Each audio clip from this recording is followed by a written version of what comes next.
Hello friends, welcome to one more recipe. ఈరోజు అయితే నేను బెండకాయ ఫ్రై చేయబోతున్నాను. సో బెండకాయ ఫ్రై ఎలా చేయాలో చూద్దాం. ముందుగా స్టవ్ ఆన్ చేసి ఆయిల్ వేసి ఆనియన్ అయితే ఫ్రై చేసుకుందాం.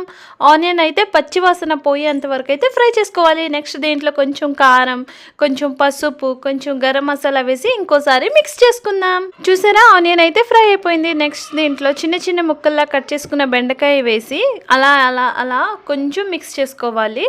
ఇదైతే చాలా సింపుల్ అండ్ చాలా ఈజీ అన్నమాట. వర్కింగ్ ఉమెన్కి, బ్యాచిలర్స్కి చాలా చాలా హెల్ప్ఫుల్ అవుతుంది. లో ఫ్లేమ్లోనే ఫ్రై చేసుకోవాలి. స్టవ్ ఫ్లేమ్ అయితే హై చేయొద్దు. లో ఫ్లేమ్లో కుక్ చేస్తే టేస్ట్ అనేది చాలా బాగా వస్తుంది. చూసారా, 50% అయితే కుక్ అయిపోయింది.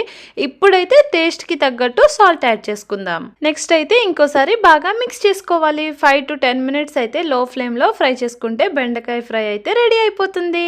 అస్సలు జిగురు లేకుండా ఎమ్మి ఎమ్మి బెండకాయ ఫ్రై అయితే రెడీ. మీరు ఒకసారి ఇంట్లో ట్రై చేయండి. టేస్ట్ ఎలా ఉందో కామెంట్లో